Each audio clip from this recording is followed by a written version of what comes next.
Let's greet everybody who's joining us this evening in the wonderful name of Jesus. And let's thank everybody who has joined us for this short session that we're going to have together. The theme or the topic that we'll be discussing is marriage, authored and designed by God. Now, the idea that marriage was authored and designed by God, we get that from the book of Genesis. It's in the Bible, but the first hint we get, or the first indication, is in the book of Genesis chapter 1, and we're going to read verse 26 to verse 28. And it says, "And God said, let us make man in our own image after our likeness, and let them have dominion over the fish of the sea, and over the fowl of the air, and over the cattle, and over all the earth, and over every creeping thing that creepeth over the earth." So God created man in his own image. In the image of God, he created him. Male and female created he them. And God blessed them, and said unto them, Be fruitful and multiply, and replenish the earth, and subdue it, and have dominion over the fish of the sea, and over the fowl of the air, and over every living thing that moveth upon the earth. Now, this is where you get this idea that when God created males and females, he created them to be able to come together, for them to be able to do what he wants. What is it that he wanted? He wanted them to be fruitful, multiply, fill the earth, and subdue it. Now, for them to be able to be fruitful and multiply and fill the earth, males and females had to come together. Yes. Because males on their own cannot procreate and females on their own cannot procreate. So in the design of males and females, in the design of human beings, males and females were supposed to come together to be able to fulfill their potential that God had, and to fulfill their mission, part of their mission, which was to fill the earth and subdue it. So this is where you get this idea. Then in chapter 2 of the book of Genesis, here you then see God creating the relationship that will house or accommodate this coming together of males and females. Yes. In Genesis, the story about when God created Adam, it is recorded that he took a rib from Adam and he closed up the flesh. And with that rib, he created woman. Mm-hmm. I always like it when pastors, when they speak and they talk about how the first poem that ever was when Adam saw Eve for the very first time, and he said, wow, bone of my bone, flesh of my flesh. And she shall be called woman because she was taken from a man. For sure. This relationship that we're talking about, that you see here, is a relationship between Adam and his wife, the man and his wife, but it's not the first relationship that we see in the Bible. No, it's not. The first relationship that we see actually is between God and man. Mm. So when Adam was created, there were no other humans around. So the first relationship that we had there was between Adam and God. And then, remember, Adam was asleep when Eve was created. Yeah. So there again, we see a relationship between God and Eve. Mm-hmm. The very first human-to-human relationship that we see is between Adam and Eve. And which is a bit different from our relationships today, because mm-hmm. today our first human-to-human relationships are usually with our mothers. When they're conceived, when you're still in the womb, and even after birth, when they are breastfeeding you and raising you, the first relationship is between mother and child. But when we come to the Garden of Eden, we see that the first relationship was between a man and his wife. So this is where you see the origins of the concept of marriage. And so it is something that God chose to use as a foundation, mm-hmm. a foundation for the family, because here you have Adam, you have Eve, together they start the family, because this first relationship was not between mother and child or stuff like that. It was between man and woman, man and wife, husband and wife. And so now this is a foundation for a family, and that family becomes a foundation for the community and for the entire human race. Yes. Now, what we get from the story is that when you accept the story of the creation of men and women in the book of Genesis, you then have to reject the idea that marriage was a consequence of evolution. You then end up rejecting the idea that marriage was a human construct. It was a social construct and a human idea that people thought, you know what, we should get married. You see there from the very onset that God designed for males and females to come together, and he created that relationship, and that relationship between the two was marriage. Now, in the design of marriage as a relationship coming out of the hand of God are a lot of features, and today we're only going to touch on 5. And the first one that we'll handle has to do with oneness. Yes. 2 becoming 1. Now, when we say oneness, we're not talking about 2 people who are exactly the same. They think alike and they feel alike and have the same opinions about everything. Mm-hmm. No, we're not talking about 2 different people who are merging and becoming one person. Yeah, they don't become one person. The Bible talks about how they become one flesh. Now, the one flesh part, by the time Paul talks about it in the book of Corinthians, it's just in reference to sex. But the oneness goes beyond the sexual intimacy. We like to think of it as one unit, that the 2 become one unit. They're still different.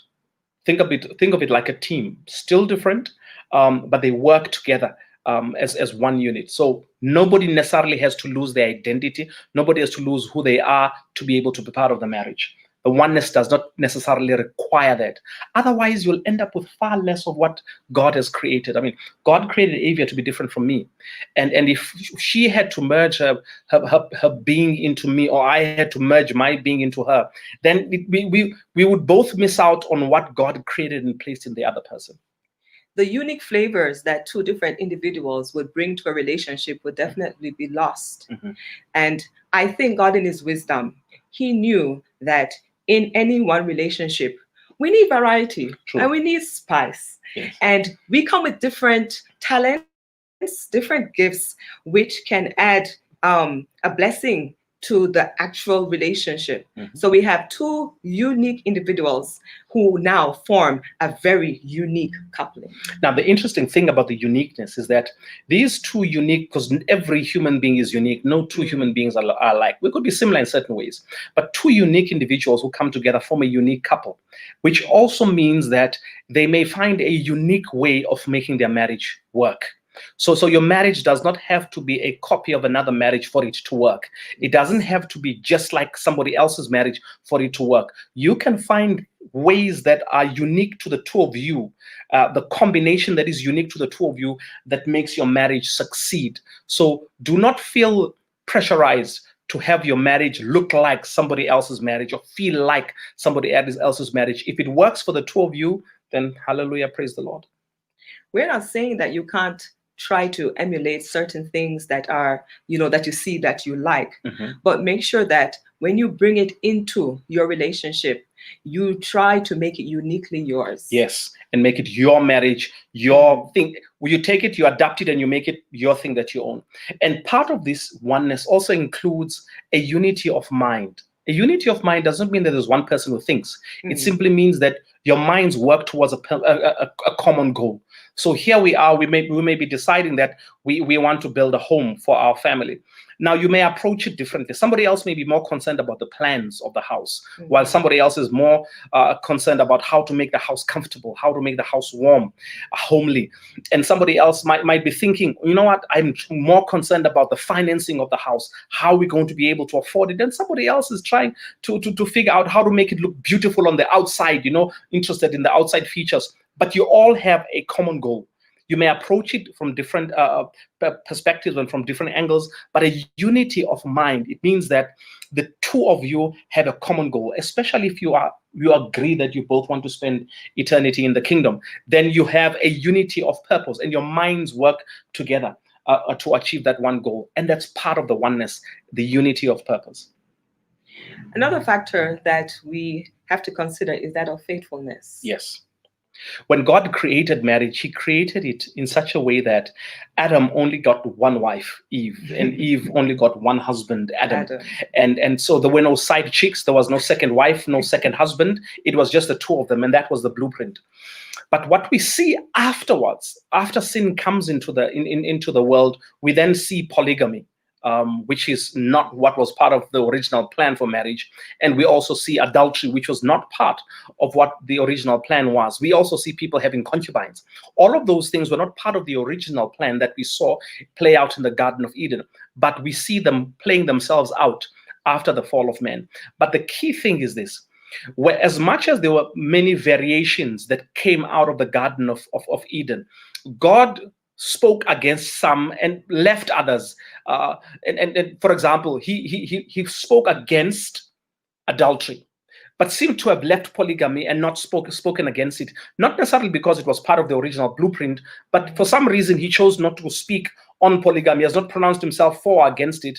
But for adultery, he has. So one of the essential features of this design of marriage is that marriage is designed to have faithfulness between the two people who are married to one another.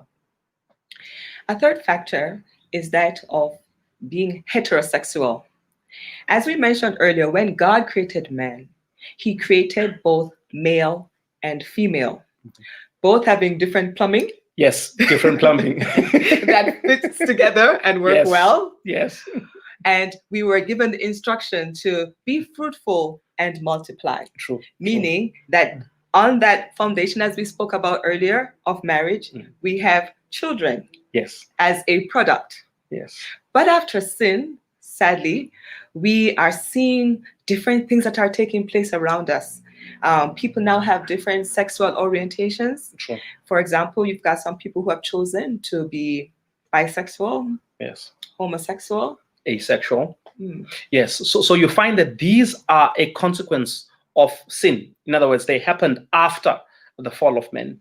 But the original design of marriage that included the command to be fruitful and multiply, that for that to happen, marriage in its nature had to be heterosexual. And that's part of the features of marriage as designed by God. Now, the next feature, which is the fourth feature after oneness, faithfulness, heterosexuality, the fourth feature of this marriage as created by God is permanence. Marriage was designed to be permanent. When Jesus was asked about marriage, he talks about, in fact, he was asked about divorce. And then he talks about how in the beginning, the man was supposed to leave. It was not so in the beginning. He created the 12, he created the man and woman. And he says, and the man shall leave his wife and shall leave his father and mother and cleave to his wife, and the two shall become one flesh. And after that, Jesus then adds this. He says, what God has put together, let no man put asunder. So here you see that the original intent was for marriage to be permanent, for people who get into this relationship to stay in this relationship. Well, there was no death to us part in the Garden of Eden, because death was not part of the program. So even the part of till death was part is after the fall of sin. But initially the idea was these two people would stay together permanently. But now that sin has come into the picture, we have experienced abuse. We've experienced adultery. And even divorce. Yes. And those things have meant that, have challenged the concept of permanence. Sometimes we strive for marriage and for different reasons, it just does not work. And so we've seen divorce come. So as much as permanence was part of the original design of marriage from the hand of God, divorce has become a reality, that marriage is not always permanent because of that. The fifth and final element that we'll look at is that of marriage being sacred. Yes. When God was speaking to Adam and Eve in the garden, he blessed them. And we, even today, as you know, we have a marriage ceremony and it is something that is done in public. But there's one thing that you'll always find is that there is usually someone who pronounces a blessing upon the couple. Yes, marriage itself is sacred. It's holy. It is something that is set aside for a specific purpose.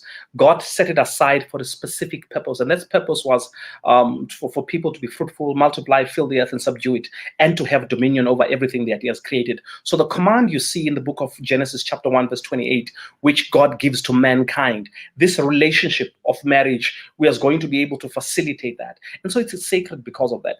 But we don't always feel that marriage is holy. I think it's because as a person you may think, well, this person is not holy, so there's no way this relationship is holy, or I'm not holy, she's not holy, so woo, never. But the relationship itself was designed by God to be blessed.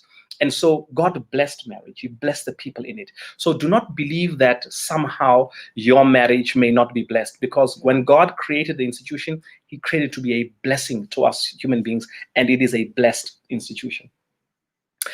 Now, beyond that, we also have now certain things that can mess us up in our marriage. We're going to talk about three of them today and then move on. The first is negative patterns of communication. And if you eliminate them, it improves your chances of actually succeeding. If you don't eliminate these, man, your marriage can be really, really messed up. An example is having bitterness, keeping bitterness in your heart. When a person has been hurt and they're angry and that hurt is lingering in their minds, it always influences the way that they communicate. It seeps through somehow in the things that you say. You know, sometimes you'll see someone, you say something to them and they snap at you. Yes. And sometimes you even wonder, why? You know? And or someone may be in a good mood and then you say something and they just quickly turn. Usually those things happen because there's something that they're holding on to. Yes, and that something is in the heart. It may be a consequence of many small infractions or even big infractions. So the bitterness can mess up the communication patterns in our marriage, and it would be very wise to find a way of eliminating. We're going to talk about how you can do that, but it's a wise thing for you to, if you detect that you have that bitterness that informs this communication in your heart. It's one of those things that we may have to eliminate if we want our marriages to succeed. Yes, the second thing that we can look at is contempt, which has to do with what you're thinking that also seeps through during your communication. When you feel contempt for someone, it comes through in the type of words that you choose when you're communicating with them. Sometimes it comes through in your facial expressions when you're engaging an individual. That is true. The other person feels undermined. They feel like they are nothing, because contempt is basically to look down on somebody. And when you talk down to them like they don't really matter, that in a marriage will drive you crazy. You will feel like, I need to pack my bags, I'm leaving, simply because you just cannot handle it. And it has nothing to do with gender. Both men and women cannot stand being spoken to in a contemptuous way. So if you find that there is contempt in your marriage, it is something that has to be eliminated. Otherwise, it's really going to down the marriage. The marriage is doomed to exist in serious turbulence if it is not going to collapse. Contempt sometimes can be subtle. But when you put someone down, which is the third element, that is something that is more obvious, that's more in your face. When you are telling someone that they're not good enough and you try to enforce the fact that they're nothing really. True. In fact, you even get when the person says, I'm thinking of studying, you like, study what? You think you have the brains to study after all these years, and the other person just feels, okay, let me not do it. You say, I'm going to start a business. Business, what do you know about business? And the other person feels, okay. So a put down is when somebody speaks to you in a way that suggests that you can't quite do anything, you won't succeed in whatever it is that you're thinking, and if you're standing there in front of the mirror, they're like, the comment they pass says you should not even bother looking at that mirror, because it doesn't matter what you wear or what you do with the hair, you're still gonna be as Fong Kong as you look. So the person just feels worthless. They feel undervalued and unappreciated. That's the consequence of a put down, and nobody is going to exist or stay in that marriage for long if a put down is just part of the way your communication happens in that marriage. Yeah. So we've dealt with bitterness, contempt, and put downs. Those are things that are actually, it is reflected in the things that we say. Yes. But another negative thing that affects communication is actually the lack of communication. There's the obvious one, the silent treatment. Which we women are so guilty of. Silent treatment. Of course, you do have men, but you have the silent treatment where you don't know what's going on, and even when you go when you say something, you just get a and like and it feels tense. It can feel tense and uncomfortable in the home simply because of this silent treatment. So yes, the silent treatment could be there, which is the obvious one. But the less obvious one is when things happen and you've not been told. Or you just see things happening around about you and you really don't know exactly what is going on and no one is saying anything to you. Yeah, you just see things happening. You come home and you find sofas. You're like, or you come home and you find someone is busy fixing something. You're like, are we extending the house? What? That's it. You wake up one day and you discover, all right, some in-law has moved in. You're like, what is that? Lack of communication where things just happen and you've not been consulted about it. You did not give an input. Things just happen. It's like you're a spectator. That also does not work in marriage because it really has the capacity to mess your marriage up and destroy the relationship. So those are the negative patterns of communication that can mess up your marriage. The second thing is that can mess up your marriage is when you make differences a problem. When you make the idea that you are different a problem, such that you are constantly trying to make the other person be like you. Your approach, your attitude towards is that she should be as punctual as I am, or she should not be as finicky about time as I am, or she should not be as much of a spender that she is. She must probably be more of a saver as I am, or more of a spender than I am. She should be more outgoing than as I am. She should not, or why are you so, come be more reserved as I am. So sometimes when you view the differences you have as a couple as a problem, man, you end up making something that's not a problem, because differences are not a problem. So no, it actually should be benefiting the relationship. Yes. Because each of us, we've got different strengths. Yes. And I think that if we were to play towards our strengths, that can only work wonders for the relationship. But that requires that your attitude towards differences is such that you see differences as a strength. As a good thing. Okay. Yes. If you don't see differences as a strength, then it's a cause for fighting. It's a cause for conflict. But if you see that we're different and it's okay, it's actually going to work in our favor. So you accept the differences. But beyond accepting it, it would be good to also go to the extent of appreciating the differences. Yes, and be grateful for the differences. There's an example that you always make about our youngest brother and his wife. Yes. They are two different people. Yes. One is very extroverted and one is introverted. Yes. But the thing is, they use their differences as strengths. True. And they use one as the excuse to help each other out of very difficult and tight situations. That is true. That is true. They're able to hide behind each other. Yes. And so if one doesn't want to attend an event, the extrovert will attend for everybody. Yeah, exactly. So you see, if you see that as a strength, then you are able to appreciate the fact that your spouse is extroverted. So when you go to an event, somebody will feel grateful that you guys are there because you've got the spouse who's going to do the whole social butterfly thing. Yeah. And that's it. You'll be reserved. And so you won't have pressure to do this. And then there are times when the extroverts can sometimes want to speak out of turn, and you'll find the reserved one is able to rein them in. Yes, rein them in. So there's a benefit to the differences. But the key thing here is that the attitude towards the differences should be that it's a strength. If you don't see it that way, the differences will be a source of problems and conflict, and that's not really going to help your marriage. That's the second one. The third thing we're going to talk about, and final one, the negative things that we should try and deal with, is your attitude towards your own marriage. The things that you sit and think about, they have a powerful effect on you, whether you are aware of them or not. True. Whatever your mind dwells on, they come through in not only the things that you say and the things that you do, but it also affects your deportment, your attitude. Yes. Your thoughts generally affect your mood. And the interesting thing about it is that if you're thinking that this marriage is not working out, this marriage is unhappy, I'm miserable here, I need an upgrade, I'm stuck, I'm happy, I'm going home again, those thoughts affect your mood. And the mood will then affect how you speak, even how you say hello. You could come in, hello. That's the mood. Hello. Same person, different mood. Hello. Different thing altogether.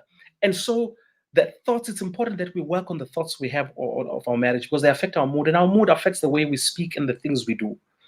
And if you want to be happy in your marriage, man, you need to have a better mood, such that if you have a problem of negative thoughts, start by changing the way you think about your marriage, and then after that, get yourself a pick me up playlist. Get into the car, put those songs. Music does wonders when it comes to one's mood. That's true.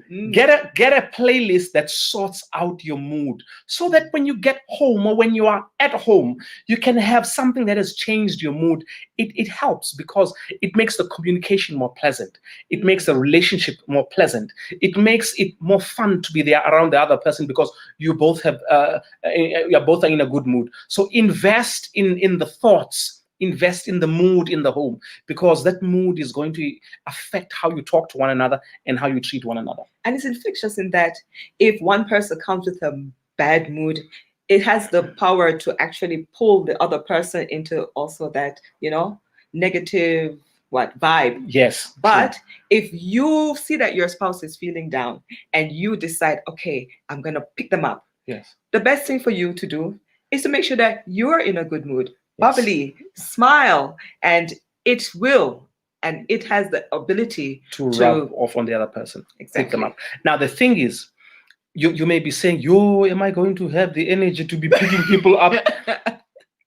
It's for your own benefit. Yes. It's for your own benefit, because the day or the evening or the weekend or the holiday that you are going to lose because the other one is in a bad mood, and you reciprocate with your own bad mood, you'll never get that time back. You'll never get that evening back. You'll never get that weekend back. You'll never get that holiday back.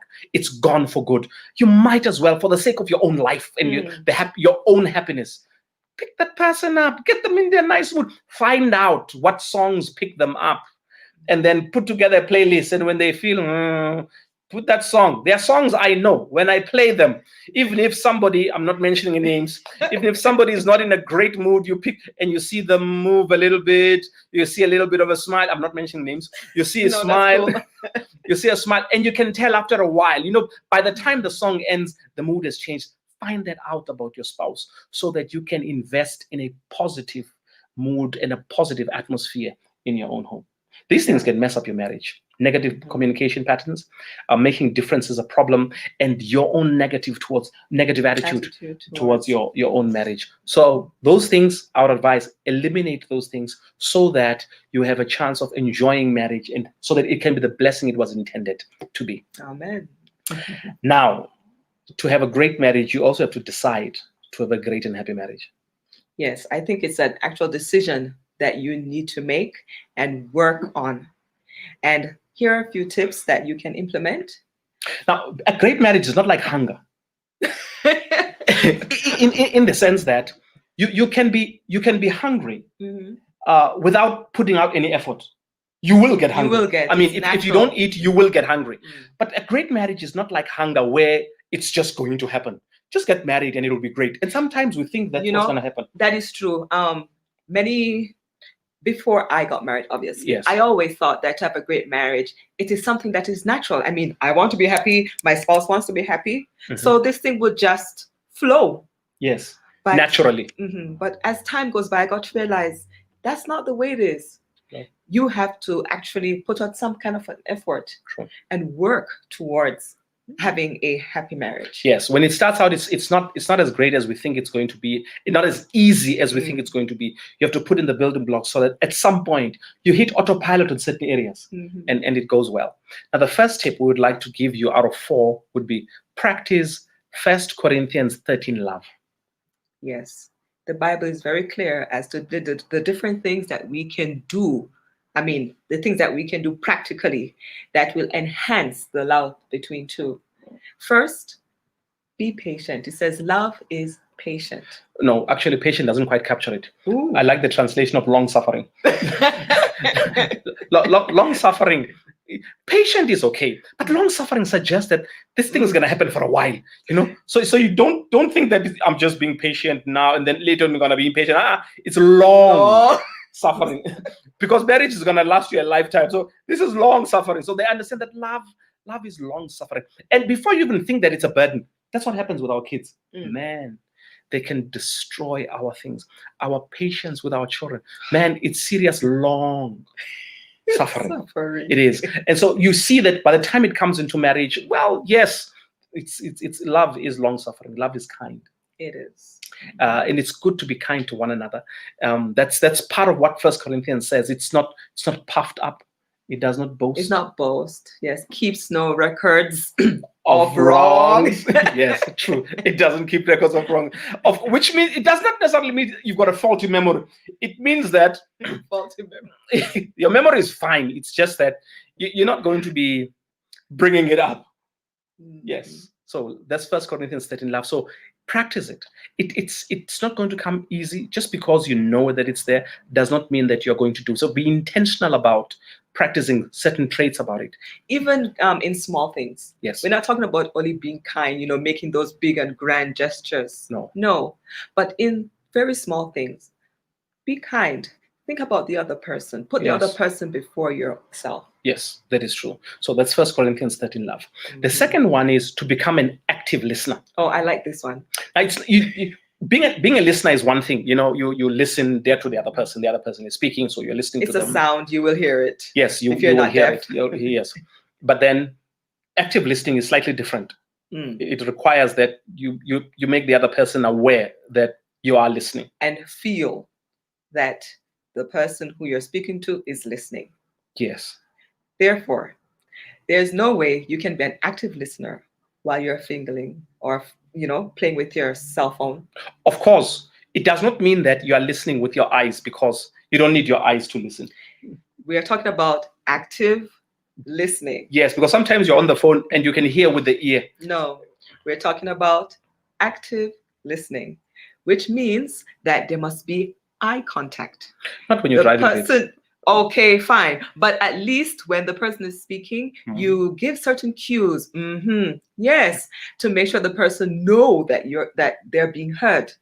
And if you can, ask questions for clarity, just to make sure that you're on the same page with the person who is speaking. What if the person is on a roll? Sometimes someone is really going, they're in the zone. And you don't want to mess it up. Why can't you just leave them? Yes. But you're sure you can't disturb them with a But sometimes you just feel, you're moving well. The might even just disrupt your rhythm because you're listening with your ears. But yes, this active listening story is about making the other person feel that they are being listened to, that they're being heard. Of course, there's a challenge there's a possibility that when you say the other person could think that you're agreeing.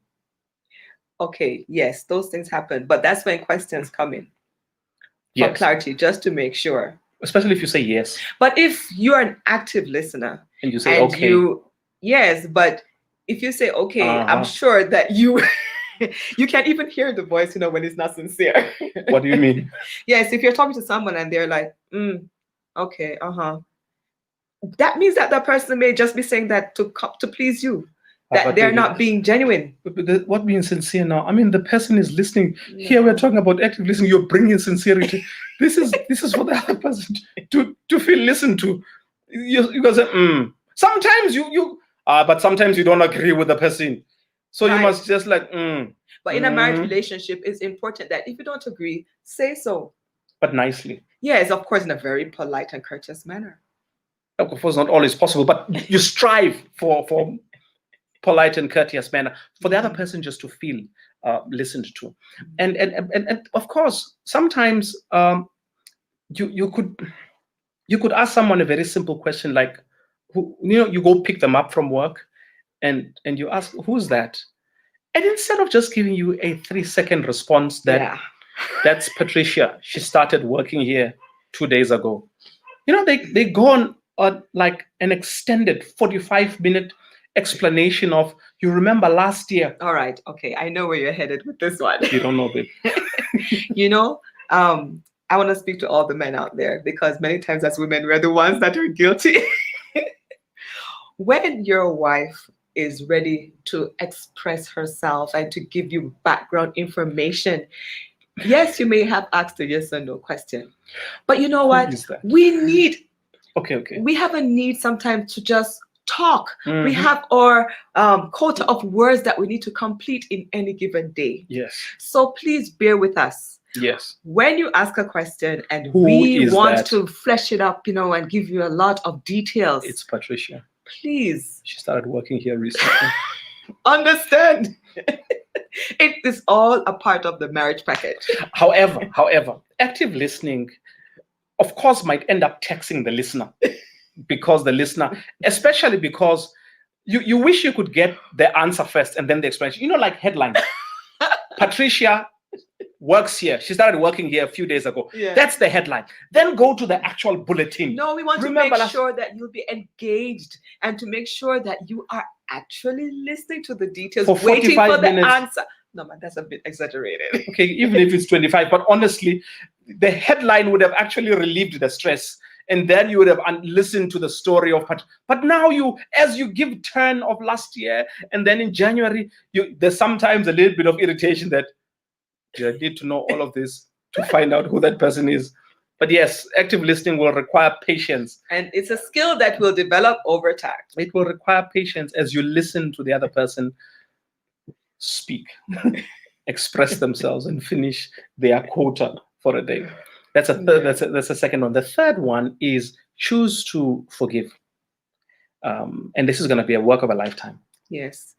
Forgiving someone is not the easiest thing to do. No. And sometimes we need to actually pray and ask God for his divine intervention. Yes. Because sometimes we are hurt so deeply and it's very hard to, just forget about what has happened. You have this fear in your heart that this thing may recur. Sure. So to forgive, that's a gift from God. But it's something that we need to do, and we are actually instructed to do so. You also need to pray for the desire to forgive. Sometimes you don't have the desire because you feel not again. No, So the prayer, you start by praying for the desire to forgive. Oh Lord, please make me want to forgive this person. Because without wanting to forgive, you'll find reasons. You'll find reasons not to forgive. So you pray for it so God can give it to you. Because in marriage, when you are together, man, we live together. Our lives are so intertwined that the opportunities to offend, to hurt, to disappoint are so many that you're going to need to forgive one another a lot. Peter in Matthew chapter 18 asked Jesus, how often should I forgive my brother who sins against me? And he asked, up to 7 times? Jesus says no. Up to 70 times 7. That's 490. Now imagine if Peter had asked, Lord, how often should one forgive their spouse? Up to 7 times? Jesus said, aye. For that one, 70 times 7 on a daily basis. Because we find different ways. Sometimes you just did not intend it, and the other person is hurt, and the other person feels that if you had thought about this, why didn't you think of? And then you realize, okay, I never thought about it like that. So you need to be able to have an approach of forgiveness, and that is going to hold you in good stead. Yes. Now, Pastor Nechiflane has an interesting concept of forgive and forget. It's a beautiful concept. He says that the for in forgive comes from before. Okay. And the same with forget, it's before. So he says that with forgiving, you are giving somebody else pardon before they ask for it. Oh wow. You give them the pardon before they ask for it, so that you can get the peace of mind that comes with having pardoned the other person without them giving it to you by asking for forgiveness. Oh. Because what happens is when someone has not asked for forgiveness, you have this thing, this bitterness, this anger, this similar thing, and it robs you of your peace of mind. And you are waiting for that person to come and apologize for you to eventually let go of this anger, let go of this bitterness, so you can have your peace of mind. So he says, don't wait for them to come and apologize. Give them the pardon before they ask for it, so that you can have peace of mind. So you can get your peace of mind before they give it to you by apologizing. Brilliant concept. Brilliant concept. I like it. So forgiveness is a work of a lifetime. Yes. Now, the fourth and last is cherish each other. Here we find different ways of caring for one another. And this is not always a question of finances, paying for one another's lives. It's true that when you live together, you're gonna spend money on each other. It's a part of the package. It's part of the package. It comes with the territory, and it's in any event, it's your money. Well, also depending on the marriage regime you have, but you will theoretically be spending money on one another, and you will be doing things for one another. You will be cooking for one another. You'll be cleaning for one another. You'll be making up beds that the other one has made up, and has slept in. So you will do things for one another, and that's part of taking care of each other. The other one feeling that the other one cares for them. The other one does something for them.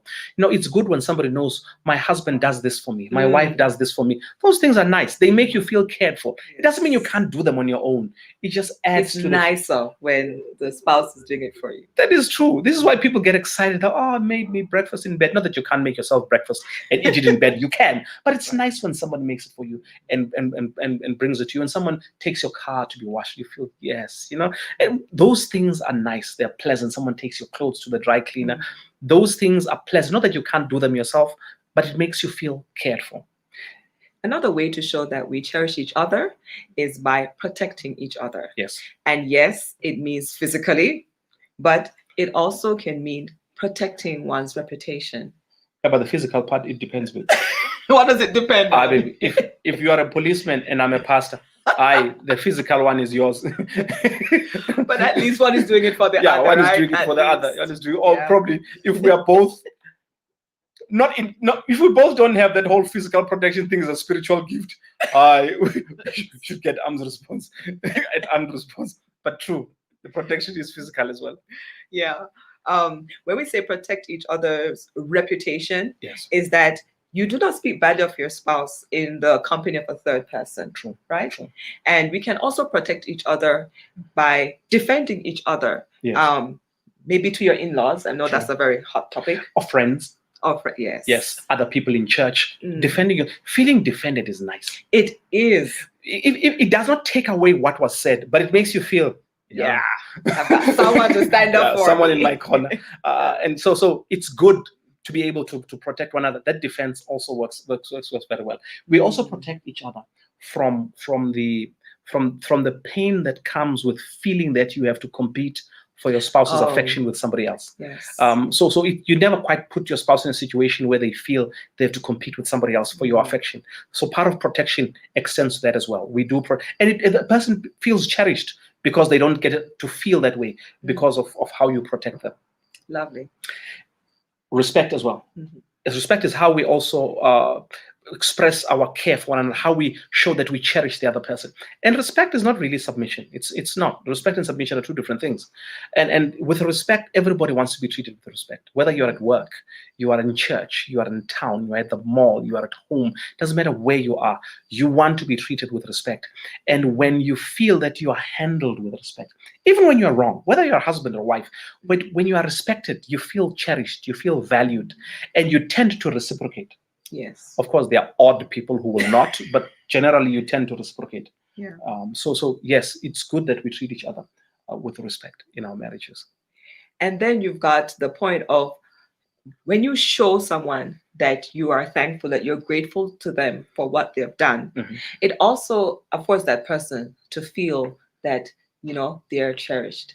True. So let us never, ever, even in very small things, neglect the opportunity to say, hey, thank you, or hey, I like what you did and I appreciate it. That's true. And sometimes we don't do it because we feel, well, it's a job to do it. It's your job to take the kids to school. It's your job to make up the bed. It's your job to cook, and then you feel that there's no need for you to say thank you. It's important for you to say thank you because those things, as much as it may be the other person's responsibility, but the fact that they did it is something that should be appreciated. So to express gratitude, even for the obvious things, don't come up with some story that, of course, they're your kids. You're supposed to pay school fees. Well, yes, but it's nice when somebody actually expresses gratitude for it. Of course, you're supposed to pay the bond. You live here. Well, it's still nice when somebody says, we appreciate the fact that you pay the bond. It's nice. The fact that the person has cooked and there's food there. Yeah, they stood up and they took the time and the energy to, use their creativity to prepare a meal. It is something that you should always say thank you for. I like the way you said prepare a meal. Yeah, to express that gratitude is something that will be cherished by the other person, because they will feel cared for, they will feel valued. Yes. So let's hopefully go beyond dealing with one another on the basis that it's your responsibility. I'm not here to sing your praises. No, if you're gonna make your marriage last and be pleasant, sing each other's praises, even for the obvious things. They add to the quality of your relationship together. Mhm. Well, that's all we have time for today. Yes, we'd like to thank you for tuning in, and I hope that these little tidbits that we've shared with you, that you'll put them into practice. Decide to have a great marriage. God designed marriage to be great, Mm. designed it to be wonderful, designed it to be a blessing. May God richly bless you with a happy, happy marriage.